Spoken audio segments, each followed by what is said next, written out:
Previously on The Billionaire's Daughter Who Lost Everything in One Night, Vanessa had it all: the tallest towers in Lagos, luxury cars, dazzling parties, and friends who bowed to her every whim. Everyone whispered her name with awe. She was untouchable. Until one night it all came crashing down. Her father's fury left no room for excuses. One heated argument, one word too many, and the gates of the mansion slammed shut behind her. Her name, once powerful, meant nothing. Friends she thought were loyal vanished, leaving excuses where support should have been. She had nowhere to turn. Alone, soaked in the rain, her designer dress clinging to her skin, she faced the city's chaos for the first time. Agbero, street boys, surrounded her, eyes greedy, hands reaching for her phone and bracelet. Fear gripped her heart. Then he appeared, Joshua, tall, calm, and fearless. With a firm voice and protective stance, he scattered the boys and returned her belongings. For the first time that night, Vanessa felt safe, not because of money or power, but because of genuine care. He led her to his modest home, where warmth and kindness replaced grandeur and luxury. The girl who ruled Lagos with arrogance and wealth was about to discover a new world, one where humility, courage, and mercy mattered more than gold. And just like that, Vanessa Stone's true journey began. Vanessa drifted through a dream bathed in golden sunlight. In it, her mother laughed, the sound warm and gentle, wrapping Vanessa in memories she thought she had lost forever. They sat together in a cozy room, her mother's hand smoothing Vanessa's hair as she spoke softly. "Vanessa, it's time to change. You must leave your pride behind and open your heart to a new way of life." Vanessa felt a tug in her chest, a mix of longing and fear. She didn't want to leave the dream, didn't want to face the world outside her illusions of wealth and untouchable status. Then, a faint voice whispered her name, carrying through the mist of the dream. "Vanessa, Vanessa." The sound grew louder, insistent, until the dream began to fade. She blinked, her eyes adjusting to the dim light of a modest room. Standing over her was a kind, gentle woman with deep brown skin and soft eyes. "Good morning, Vanessa. Did you sleep well?" the woman asked warmly. Vanessa realized she was no longer in her mansion, but in Joshua's humble home. I did," she whispered, still dazed, remembering the echo of her mother's voice from the dream. "You've had a long night," the woman said with a smile. "It's time to pray." Vanessa glanced at the old clock on the wall. It read 5 a.m. Her curiosity piqued, she followed Joshua's mother into the living room. Joshua was already sweeping the floor, moving with quiet efficiency, his calm presence grounding the morning. Vanessa watched him, noticing the care he put into every movement. The woman opened a well-worn Bible and began to read aloud. Vanessa listened intently, the words stirring something deep inside her. The passages spoke of humility, of helping others, and of trusting God even when life seemed unfair. She remembered the times her mother had read to her, and a pang of guilt mixed with longing ran through her. They prayed together, their voices blending with the soft rustle of the morning breeze through the windows. After the Bible study, Joshua placed the broom aside and called to Vanessa, "Come, help me fetch water for bathing and cooking." Vanessa froze. Fetch water. She had never carried a bucket in her life. In her father's mansion, water came flowing from taps, and chores were for servants. Joshua handed her a small plastic bucket. "Here, take this," he said. "Follow me." Stepping outside, Vanessa's senses were overwhelmed. Children laughed and ran through the streets. Hawkers shouted, offering corn, akara, and plantain. Danfo buses rattled past, conductors calling out their destinations. Everything smelled of life, earth, cooking, and rain-soaked dust. At the water point, Joshua placed some money to the seller and quickly filled 2 heavy buckets. "Here," he said, giving one to Vanessa. Vanessa's eyes widened. I don't think I can. It's too heavy, she stammered, gripping the bucket with trembling hands. She tried to lift it, but it barely budged. Joshua arched an eyebrow, a faint smile tugging at his lips. You've never carried water before? No, I don't do this kind of work, she exclaimed, her voice rising in panic. Joshua shook his head, chuckling softly. Then it's time you start. He steadied the bucket for her. Put it on your head. Balance it. You can do this. Vanessa hesitated. She lifted the bucket slightly, wobbling, and it tipped, spilling water on her shoes. She gasped and glared at him. I can't. It's impossible. Vanessa, Joshua said patiently, his tone firm but gentle. I'm not carrying it for you. You'll manage. Just take it one step at a time. Focus. She took a deep breath, trembling, and slowly lifted the bucket onto her head. It wobbled dangerously. Her arms flailed for balance, her legs shook with every step, and her heart pounded. I can't. I'm going to fall, she cried, staggering with every step. Joshua kept pace beside her, his hand hovering near her shoulder in support. You're doing fine. Just a few more steps. Vanessa stumbled, almost toppling the bucket, but Joshua steadied her. The sweat ran down her forehead and her legs ached from the effort. She wanted to collapse right there on the dusty street, but Joshua's calm presence and occasional teasing, "You think this is your mansion water delivery," kept her going. Finally, they reached the house. Vanessa practically collapsed on a chair, panting and drenched from the water she had spilled. She felt triumphant but exhausted. Joshua looked at her with a quiet amusement. Good job, but we're going to fetch another. Vanessa froze, disbelief written all over her face. Another what? No, I can't. My arms, my head, everything. Joshua chuckled. Yes, another. You'll manage. You did it once, you can do it again. Reluctantly, Vanessa arose, wiping the sweat and water from her face. The second trip was even harder. Her arms and neck ached, and she stumbled several times.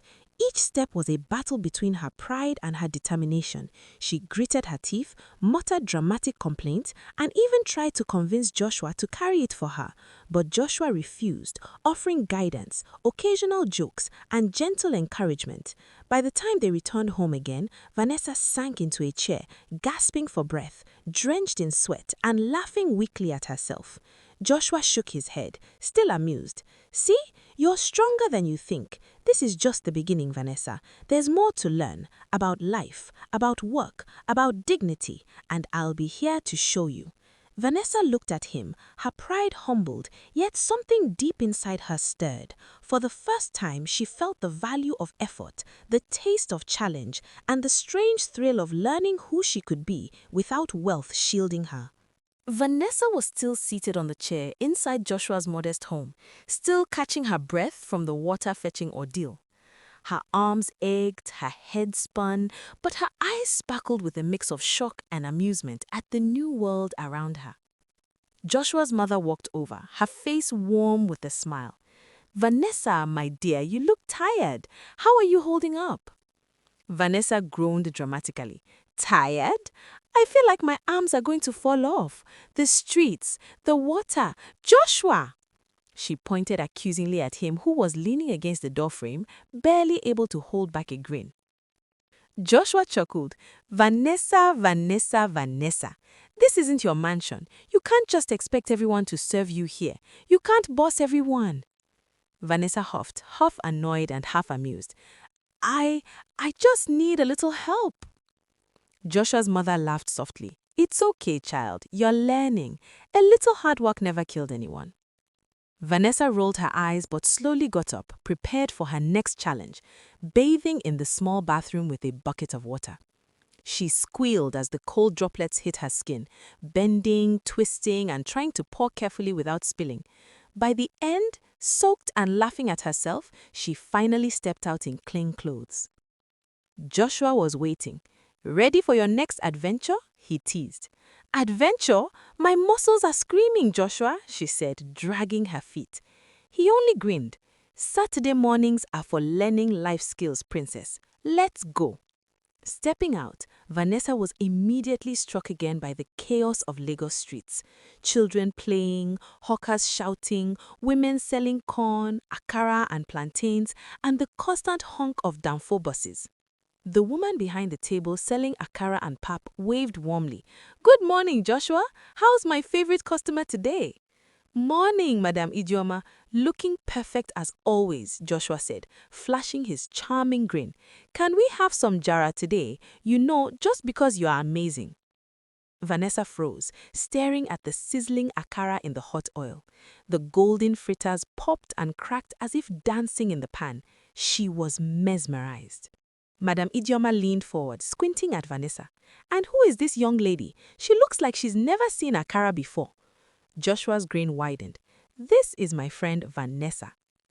Vanessa's cheeks turned bright red. In her mansion, people would have bowed to her, complimented her, and asked who her driver was. Here, she was just a friend. Somehow, that felt freeing. "Friend?" laughed Madam Idiama. "Well, Vanessa, you are very beautiful. Joshua, take good care of her." Joshua winked at her. "Don't worry, Vanessa. I got you." After grabbing a small breakfast of akara and pap, they moved on to the busy market. Vanessa's eyes widened at the colorful chaos. Piles of vegetables, meats, onions, yams, and spices everywhere. She clutched her coins, nervously trying to keep up with Joshua. Joshua approached a tomato seller first. "Madam, how much for this basket?" 5,000 naira, the woman said sharply. Madam, make am 3,500, na so it go be?" The woman shook her head. "No, 5,000. Take am or leave am." Vanessa stared, shocked at the back and forth. He's actually arguing. She had never argued over the price of an item before. She just bought at the amount given. Joshua whispered to her, grinning. "Market is like chess, Vanessa. Watch and learn." He tapped his chain and switched to Pidgin English. "CM, Madam, 3,500, now better price. Give us for that amount, now wetin we get." The seller hesitated, then finally nodded and smiled. Fine. I like your style, Joshua. 3,500 it is." Vanessa couldn't help but whisper, "Wow, he really knows what he's doing." At the next stall, Joshua negotiated for meat. "Madam, CM, these small chops go last for how long? Make you reduce small price for me." Madam Idioma's friend laughed. Joshua, you are always trying to cheat us." "I dey learn oh, just small," he said with a wink at Vanessa, who laughed at his antics. Vanessa tried to imitate him, but it was a disaster.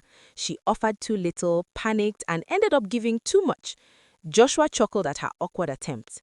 "Relax, Vanessa. Now practice be this. You go catch up soon." They moved through stalls buying onions, peppers, yams, vegetables, and some fresh fish.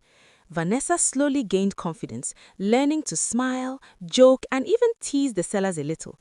Each small victory made her chest swell with pride, and by the time they finished, she was laughing at her initial clumsiness. The walk home was long and hot. Her arms were heavy with shopping bags, her feet sore, but her heart was light. She had survived, learnt a little, and even enjoyed herself. The bustling streets no longer seemed chaotic. They seemed alive, vibrant, and full of stories. Joshua glanced at her, smiling. "See, Vanessa, you did well today. Not bad for your first market day." Vanessa rolled her eyes playfully, still smiling. "Don't get too proud of yourself, Joshua." He laughed, and they continued walking, their arms full, their spirits high, and the sun shining down on this first real taste of Vanessa's new life. Hello, amazing viewers. I hope you are enjoying the story so far. We work day and night to bring you the best, most powerful African folktales filled with lessons, emotion, and unforgettable moments. Please do us a small favor. Subscribe to this channel, African Folktales with Oni, and turn on the notification bell. That simple action tells us you love these stories and encourages us to keep bringing you even more mind-blowing African folktales. As a bonus tip, don't forget to like this video. It really helps the channel grow. Thank you so much. Now, let's go on with the story. After a morning of fetching water, doing chores, and going to the market with Joshua, Vanessa finally sat down to eat the breakfast Joshua's mother had prepared. The aroma of warm akara and sweet, creamy pap filled the modest kitchen. Vanessa picked up a piece of akara hesitantly, remembering all the extravagant breakfasts she was used to at her father's mansion. But as she took a bite, her eyes widened in surprise.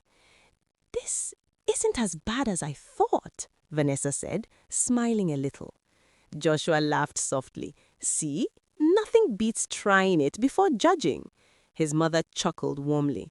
"It's not about wealth, Vanessa. It's about appreciating what you have." After breakfast, Joshua's mother announced that she needed to go to the market for the shop. Vanessa hesitated, unsure what to do. "You can stay home if you like," she said kindly. Vanessa shook her head quickly, curiosity sparkling in her eyes. "No, I want to come. I want to see everything for myself." Joshua grinned. "Good, you will experience the hustling and bustling of Lagos for real now." They stepped out into the lively streets and boarded a public downfall bus for the first time in Vanessa's life, her eyes darting from the colorful advertisements on the windows to the passengers around her. The bus was a whirlwind of motion, children laughing and jostling, women balancing baskets of goods on their hands, the conductor shouting stops at the top of his lungs. Vanessa could hardly keep up with it all. As they arrived at the shop, Joshua whispered to her, "Don't worry, just watch me first. You will learn fast." Joshua's mother led a short prayer with Vanessa and Joshua, hands clasped together. The energy of gratitude and hope filled the air. Then Joshua sprang into action. "Good afternoon, my people. Come see these beautiful clothes. Soft, clean, perfect for you and your family. Only the best price today." His voice carried through the busy market street, bold and confident. Vanessa watched, amazed. A woman passing by stopped and examined his skirt.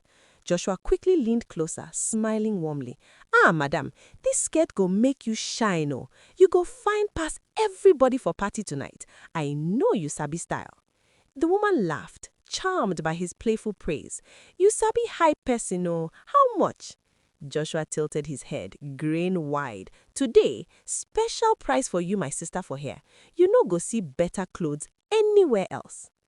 Even Vanessa couldn't believe how effortlessly he drew people in. He joked, teased, and praised every customer, using a mix of English and playful pidgin. "My brother, this shoe fits your leg well, oh. I know they lie, oh. Today, na special price." Meanwhile, Joshua's mother moved gracefully among the racks of clothes and shoes, her calm energy balancing Joshua's boldness. She smiled at customers, explained the products patiently, and encouraged them gently to buy. Together, they were unstoppable. Vanessa tried to help, timidly holding up a shirt. Joshua noticed and leaned down, whispering, "Just greet them, smile, show them the clothes. Nothing hard about that."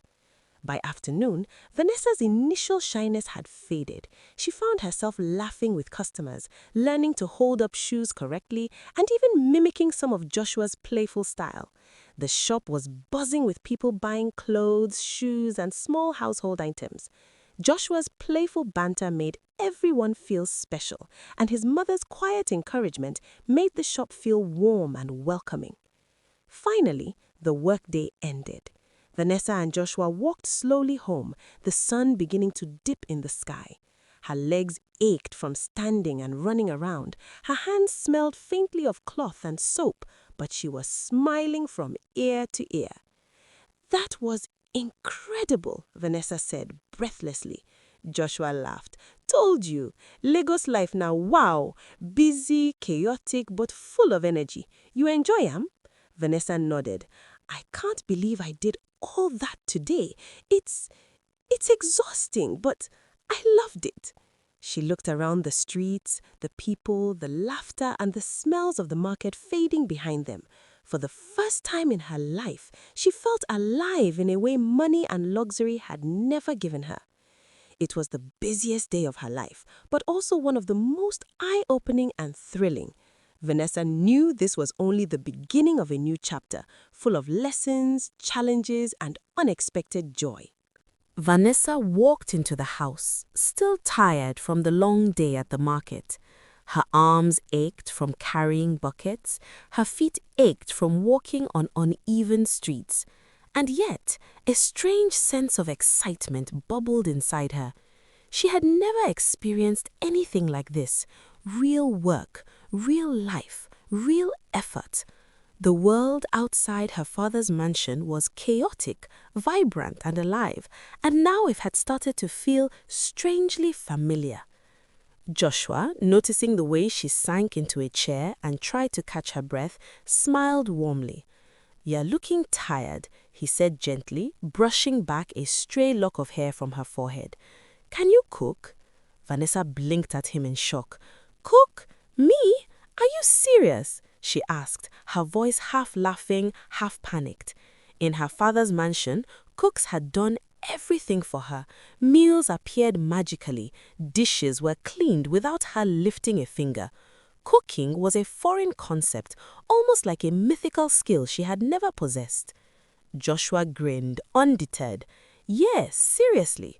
Don't worry, I'll show you. It's fun once you get the hang of it," he teased, grabbing a pot and starting to wash some vegetables. "You can help by handing me the things I ask for. Easy, right?" Vanessa hesitated, then nodded slowly, still unsure but curious. As she moved around the small kitchen, handing him onions, tomatoes, peppers, and spices, she couldn't help but notice how different everything felt. There was no luxurious countertop, no fancy appliances, just simplicity, yet a warmth that made her chest tighten in a way she hadn't felt in years. Joshua was patient, guiding her with gentle instructions. "Give me the bowl." "No, the other bowl." "Perfect. Now chop these tomatoes carefully." Vanessa's hands trembled slightly as she chopped, but Joshua laughed softly, encouraging her. "See? Not so scary, is it?" As they worked together, they talked. Joshua told her little stories about his childhood, about how he had to learn to cook for himself when he was younger, and how small chores taught him responsibility. Vanessa laughed at some of his clumsy early attempts and found herself sharing snippets of her own life, mostly memories of her mother, who had taught her kindness, prayer, and humility. The kitchen was filled with the sound of chopping, sizzling, and laughter, a symphony she hadn't realized she had missed. Finally, after a lot of careful stirring, tasting, and seasoning, the jollof rice was ready. They washed their hands, and Joshua suggested they pray before eating. The prayer was simple but full of gratitude. They sat down to eat. The jollof rice tasted different here, more ordinary, yet somehow comforting, seasoned with effort, patience, and a hint of laughter. After the meal, Joshua cleared the dishes and pulled out his books, arranging them neatly on the small table. Vanessa tilted her head, curious. "Are we studying now?" she asked. "Yes," Joshua replied, smiling. "I want to tell you something important." Vanessa watched him carefully, intrigued that he opened his textbooks. Then he looked at her thoughtfully. "Tell me, Vanessa, how do you think I'm able to attend the same prestigious private university with you? You know, the one where the entrance fee alone is millions and the tuition is crazy expensive. My mother and I are just struggling, and yet here I am. Any guesses?" Vanessa thought hard, but she had no answer. She had never considered that someone could reach that level without money handed to them. Joshua nodded, understanding her silence. "I got a scholarship," he explained patiently. "After secondary school, I sat for the scholarship exams, I passed, and that's how I got in. I work hard, study hard, and rely on God's grace. That's how I manage." Vanessa's eyes widened. For the first time, she realized the truth. Her life hadn't depended on hard work or talent. It had depended entirely on privilege. She had paid other students to write her exams, bribed lecturers to cover up mistakes, and manipulated her way into just enough good scores to pass. Everything on paper had been hers, but she now saw that she had never truly learned a thing. Joshua smiled and leaned closer. "You see, Vanessa, knowledge is power. Work and effort give you dignity. You can't depend on wealth alone, and it's never too late to start." Vanessa listened intently, feeling a mixture of awe and determination building in her chest. "But I don't even know where to begin," she admitted softly. "Don't worry," Joshua said, his eyes encouraging. "I'll teach you, step by step. Today you'll start, and tomorrow it gets better. You'll see the joy in learning." Later, when his mother returned from the market, the house felt alive again. They ate together, chatted, laughed, and Vanessa realized how much she had missed this warmth, the simple, steady love of family, of being cared for, of being guided. She felt hope for the first time in months, a hope that was quiet, steady, and powerful. By the end of the evening, Vanessa had resolved to study, to learn, and to grow. She didn't know exactly where the journey would lead, but with Joshua and his mother by her side, she felt ready to take the first step. The sadness that had weighed on her seemed lighter, replaced with excitement, determination, and a sense of belonging she hadn't felt in years. That Sunday morning, Vanessa followed Joshua and Mrs. Grace to church. She felt nervous but calm. It had been a long time since she last stepped into a place of worship. As the Mass began, the priest stood at the altar and spoke gently to the congregation. "Today's gospel reminds us," the priest said, "that God does not reject a broken heart.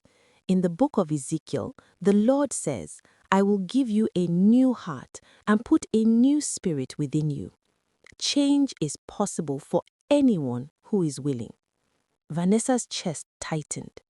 The priest continued, "Come to me, all you who labor and are burdened, and I will give you rest."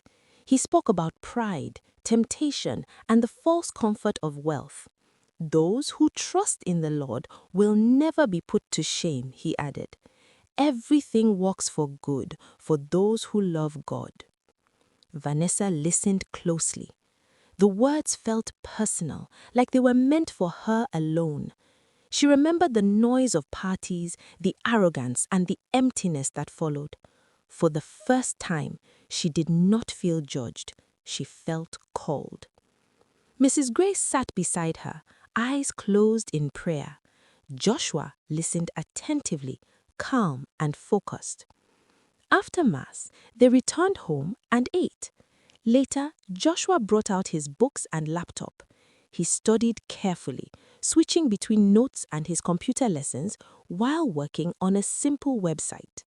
Vanessa watched him for a while, then asked softly, "What is all this for?" Joshua smiled. "I'm learning web design and programming. My dream is to own a web company someday." Vanessa nodded slowly. She had never heard someone speak about dreams with such quiet certainty. As he continued working, she sat beside him, thinking deeply. For the first time, she realized her future did not have to depend on her father's wealth or name. She began to ask herself a question she had never asked before. What do I truly want to become? A new path was forming, slowly, quietly, but surely. Monday morning came too fast. Vanessa sat on the couch in Mrs. Grace's house, staring at the floor. Her heart felt heavy, like someone had tied a stone inside her chest. School. The word alone made her stomach twist. "I can't go," she finally whispered. Mrs. Grace, who had been tying her wrapper, turned slowly and looked at her with calm, loving eyes. "My dear, running will not heal you. Facing your fears is how the wound closes." Vanessa shook her head. "They will laugh at me. They will remind me of everything I've lost." Joshua, standing by the door with his bag, spoke gently. "Let them talk. Your future is louder than their mouths." After a long silence, Vanessa sighed. "Give me your face cap," she told Joshua. "Please." Joshua smiled slightly and handed it to her. She pulled it low over her face as if that thin piece of fabric could hide her past. Together, they walked to school. Inside the lecture hall, Vanessa sat close to Joshua, her head down. For a moment, she felt invisible. Then she heard it. "Is that not Vanessa Stone?" Laughter followed. Some of her former friends scoffed loudly. "So this is where you ended up, sitting with a low life?" Some boys she once insulted when she had money laughed openly. "Madame Billionaire, where is your driver?" Vanessa felt her eyes burn. She stood up halfway, unsure whether to run or cry. Joshua stood up fully. "Enough," he said firmly. His voice was calm but strong. "This is a university, not a market. If you want to gossip, do it outside. Some of us are here to learn." The class went quiet. Just then, the lecturer walked in. He paused when he saw Vanessa. "Miss Stone, it's good to see you back. Education is not about pride, it's about growth. Sit down and focus." Those words settled deep in her heart. As days passed, the teasing didn't stop, but it changed. Joshua stayed close. Once, when a group surrounded Vanessa during break time, whispering and laughing, Joshua simply took her hand and led her away. "Breathe," he told her after. "You're doing well." She smiled through tears. "Thank you." They ate together, laughed, studied together. Vanessa began to read, slowly at first, then with hunger. The insults started to lose their power. After classes, she joined Joshua and Mrs. Grace at the clothes shop, calling out to customers, smiling, learning how to hustle honestly. For the first time, she felt useful. With Joshua's guidance, Vanessa did something she never imagined. She visited her lecturers one by one. "I was rude," she said softly in each office. "I'm sorry." Some were surprised, some smiled, all forgave her. As Vanessa walked out of the last office, she realized something important. She had walked back into school with shame, but she was walking out with dignity. The test period came faster than Vanessa expected. For the first time in her life, she was not depending on luck, money, or someone else to save her. She was depending on herself. Every evening, she sat beside Joshua at the small wooden table in the living room. Her notebooks were filled with fresh notes, corrections, and small stars Joshua drew whenever she got an answer right. At first, the tests terrified her. Her hands shook as she held her pen. Her heart beat loudly each time the invigilator walked past. But as the questions came, something strange happened. She knew the answers. Not all of them, but enough. When the results came out, Vanessa stared at the paper for a long time, blinking like she was dreaming. B. A. B+. She covered her mouth. "I didn't fail," she whispered. Joshua leaned over, scanned her results, then smiled. "You didn't just pass," he said. "You did well." She jumped up suddenly and hugged him. "Prof, see your student." Joshua laughed too. "And you're improving fast, Madam Scholar." Joshua's own results were no surprise. Straight A's. Vanessa shook her head in disbelief. "This brain of yours should be insured," she teased. At home, things felt lighter.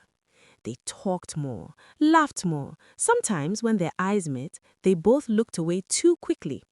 Mrs. Grace noticed the change, the shy smiles, the gentle care, but she said nothing. She only smiled quietly and prayed. One evening, Joshua suggested they take a walk. They stopped at a small suya joint, the smoke rising into the air as meat sizzled over fire. Vanessa tasted suya and laughed. "This thing is spicy, but sweet," she said, fanning her mouth. Joshua watched her.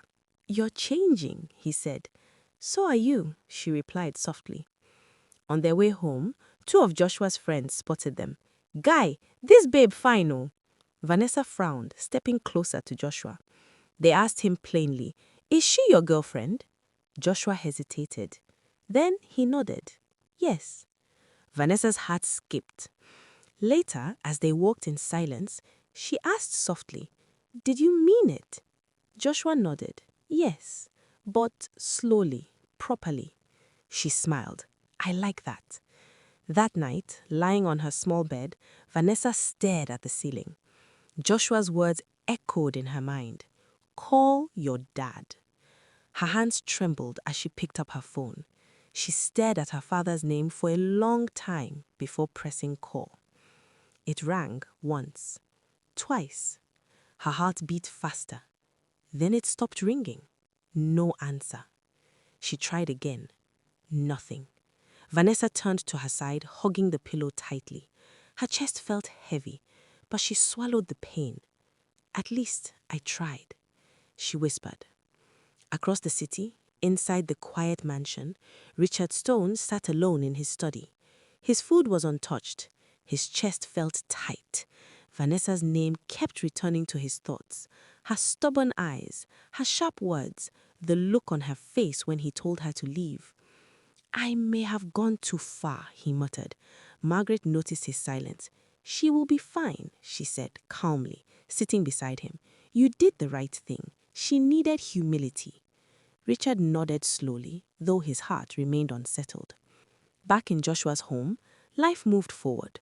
As Joshua focused on his computer training and website plans, Vanessa found her own passion, fashion. She enrolled at a fabric store, learning to sew and design. Mrs. Grace paid the fee without hesitation. For the first time in her life, Vanessa felt proud, not because of wealth, but because she was building something real. And though her father had not answered her call, hope had begun to answer her life. Margaret sat quietly beside her boyfriend, swirling the wine in her glass as if the future itself rested at the bottom of it. Her face was calm, almost bored, but her eyes burned with something far more dangerous than anger: certainty. It's time, he finally said, leaning closer. Vanessa is gone. There's nothing standing in our way anymore. Margaret didn't respond immediately. She thought of Richard Stone, his power, his billions, the empire that carried his name. A man who once seemed untouchable. Now he was lonely, weak, dependent. We take everything, her boyfriend continued, his voice low and deliberate. The company, the money, the legacy. You'll become the one in charge, and when it's done, we leave this country and live like kings. Margaret smiled slowly. They didn't rush the plan. Rushing created mistakes. They chose something far more dangerous: patience. Each evening, after the mansion kitchen had gone silent and the cooks had finished preparing Richard's meals, Margaret would return alone. She moved with confidence, her hands steady, her breathing calm, a pinch here, a drop there, invisible, odorless, deadly, but slow. At the dining table, she always insisted on eating something different. I'm not feeling too well tonight, she would say sweetly. I had something earlier. My stomach is acting up. Richard never questioned her. Why would he? She was the only one left who claimed to care. Days passed, then weeks. Richard Stone began to change. The man who once dominated boardrooms now struggled to climb stairs. His shoulders slumped, his voice weakened.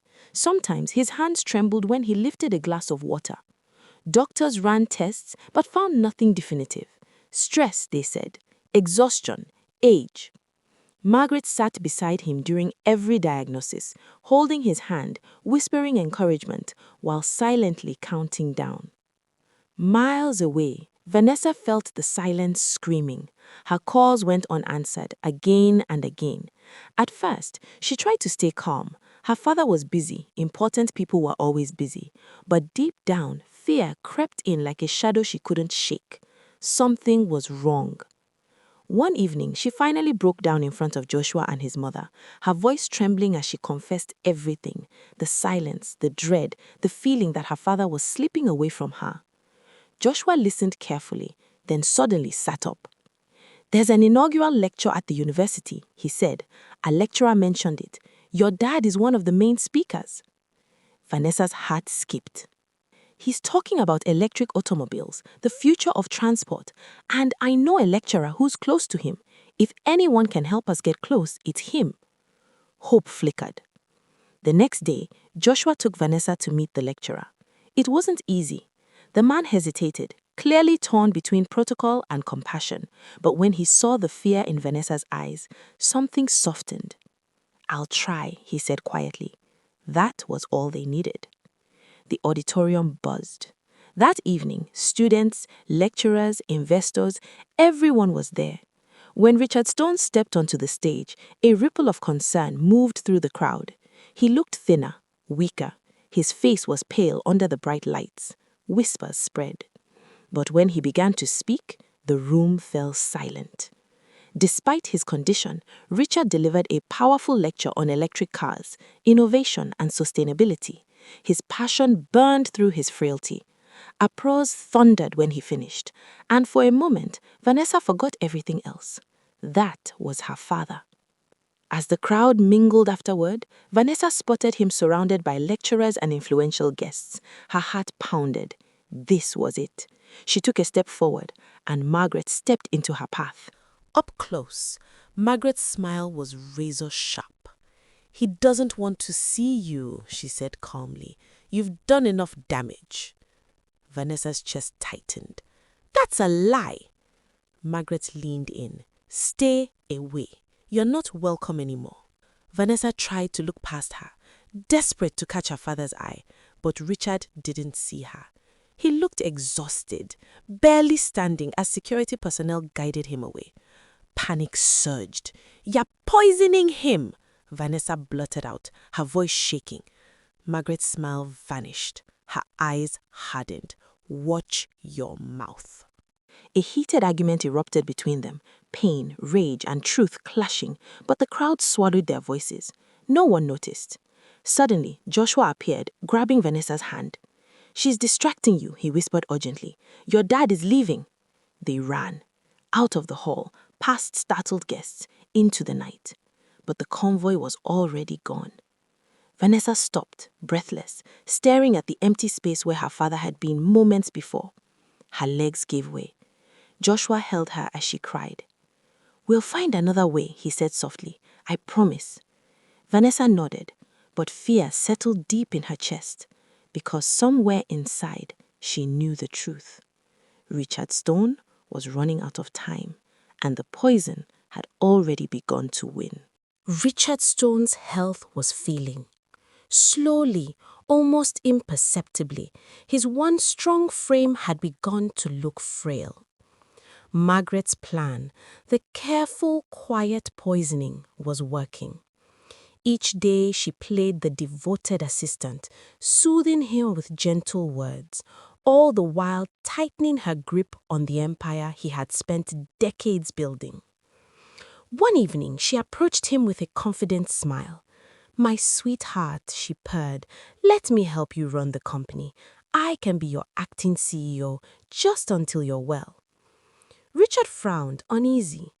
"I don't know, Margaret. It's a big responsibility." "Please, my sweetheart," she coaxed, voice smooth and persuasive. "You need rest. You can't do it all alone. I just want to help." Reluctantly, Richard agreed, unaware of her true intentions. Once she had authority, Margaret felt unstoppable. She strode through the office like a queen, her confidence radiating, the staff trembling at her gaze. Secretly, she began diverting company funds into her boyfriend's account, setting up expensive trips and laying the groundwork to escape abroad. But her greed did not go unnoticed. The chief accountant, a loyal man who owed his position to Richard's trust, grew suspicious. "Margaret," he said firmly one morning, scanning the transfer reports, "these transactions, something isn't right. I cannot approve them without clarification." Margaret's eyes narrowed. "It's all part of managing the company efficiently," she said smoothly. Then, with a sly smile, she slid a thick envelope across the table. "Take this. Forget the numbers. Consider it a gift for your discretion." The accountant stared at her, calm but resolute. "I cannot betray Mr. Richard. He entrusted me with this position. I serve him, not anyone else." Margaret's face darkened. "Then leave," she snapped. "Security, escort him out." The burly man stepped forward. The accountant held his ground for a moment, shaking his head. but they forcibly led him out. One by one, other staff who dared question her were dismissed. Richard remained unaware, receiving only falsified reports, thinking all was normal. Days later, Richard insisted on attending a critical board meeting. Halfway through, his frailty betrayed him. He slumped forward, gasping. Panic erupted. Security immediately called an ambulance, rushing him to the city's best hospital. Vanessa, helping Mrs. Grace at the market with Joshua, saw the news flash on TV. Billionaire Richard Stone collapses during board meeting, rushed to hospital for emergency care. Her heart pounded. "Joshua, we have to get to him," she whispered, gripping his hand. Mrs. Grace nodded. "Go quickly. I'll manage here." At the hospital, Margaret's men barred Vanessa from entering. "You cannot see him," one growled. Vanessa stepped forward, defiant. "I am his daughter. Step aside." The men hesitated, unsure, but stood firm. Joshua, eyes scanning, whispered, "Follow me." Spotting a group attending a first aid lecture, he motioned to Vanessa. Blending in, donning vests from the lecture group, they moved through the corridors with practiced stealth until they found Richard's room. Richard lay pale, breathing shallowly. Vanessa knelt beside him, tears streaming down her face. "Daddy, please don't leave me," she murmured, clutching his hand. Joshua placed his hand over hers, praying softly. Together, they stayed by his side, offering comfort and hope, determined not to let the shadows that had overtaken their family win tonight. The steady beep of the heart monitor echoed softly in the hospital room. Richard Stone slowly opened his eyes. Pain spread through his body, but something else held his attention, a familiar presence. He turned his head slightly, and his breath caught. Vanessa! She was right there, her head resting on the edge of his bed, fast asleep. Her face looked tired, thinner than he remembered, stripped of pride and arrogance. Beside her sat a young man, slumped forward on a chair, eyes closed, exhaustion etched deeply into his face. Richard stared, confused, then overwhelmed. Vanessa stared, sensing movement. Her eyes fluttered open, and when she saw her father awake, she froze for half a second, then burst into tears. "Daddy!" she cried softly, jumping up and holding his hand. "You are awake! Thank God!" "I'm here," Richard whispered weakly. "You stayed?" She nodded, tears dropping onto his hand. "I wasn't leaving again. I'm so sorry, Daddy, for everything." Richard's eyes burned. "No," he said slowly. "I failed you first." The young man beside her woke suddenly and stood up respectfully. Vanessa wiped her tears and turned to him. "Daddy, this is Joshua. He's the one who helped me. Him and his mother, Mrs. Grace." She began to speak quickly, emotionally. She told him everything, how they took her in, how Mrs. Grace prayed with her, how Joshua taught her how to fetch water, cook, study, work, and live with dignity. "They didn't treat me like a burden. They treated me like family." Richard looked at Joshua with deep respect. "Thank you," he said quietly. "You gave my daughter what money never could." Joshua bowed his head slightly. "Sir, she just needed love." Later, when the room was quiet again, Richard spoke, his voice heavy with memory. "I wasn't always rich," he said. "I grew up poor. I was hungry more times than I can count. That fear never left me. That's why I worked endlessly." Vanessa listened closely. "Your mother believed in my dream. Electric cars, clean energy. She encouraged me to chase it, even when she was sick. I didn't know the cancer was that serious." His voice broke. "She pushed me to finish meetings, deals. I thought I had time." Vanessa held his hand tighter. Then the door opened. The doctor, an old friend of Richard's, stepped in, his face serious. "Richard," he said, "your collapse wasn't stress. The room went still. "You were poisoned." Vanessa gasped. Joshua stiffened. "We treated it early," the doctor continued. "You will recover. But someone close to you did this." That same night, Richard made a quiet but powerful move. They returned secretly to the mansion. In the study, Richard opened his laptop. Security footage played. Everyone watched in silence as Margaret appeared on the screen, adding substances to his meals, then smiling lovingly moments later. Vanessa trembled. It was her! Then the chief accountant arrived secretly. "Sir, I tried to warn her. I noticed large sums being transferred to a private account. When I confronted her, she tried to bribe me." He paused. "When I refused, she fired me and had security force me out." Richard's face hardened. He then revealed another truth. "Sir, you once sent security to watch Margaret quietly." Richard nodded slowly. Photos were placed on the table. Margaret, her boyfriend, expensive hotels, private meetings, dates funded with company money. Vanessa covered her mouth in shock. "And sir, the pregnancy test she showed you, it was fake." Richard closed his eyes. Everything became clear. Betrayal, lies, poison, greed. Richard opened his eyes again, calm, but deadly calm. "She thought she won," he said quietly. "But the truth has arrived, and this time it would not be ignored." The fall of Margaret came swiftly and without mercy. Once the evidence was laid bare, bank transfers, security footage, forged documents, and witness testimonies, there was nowhere left to hide. Margaret and her boyfriend were arrested in the early hours of the morning, their confidence shattered as handcuffs snapped shut around their wrists. The courtroom was silent on the day judgment was passed. The judge spoke firmly, condemning their greed, betrayal, and the cruel attempt to end a man's life for wealth. When the sentence was read, over 20 years in prison for attempted murder and theft, Vanessa closed her eyes and exhaled deeply. Justice had finally spoken.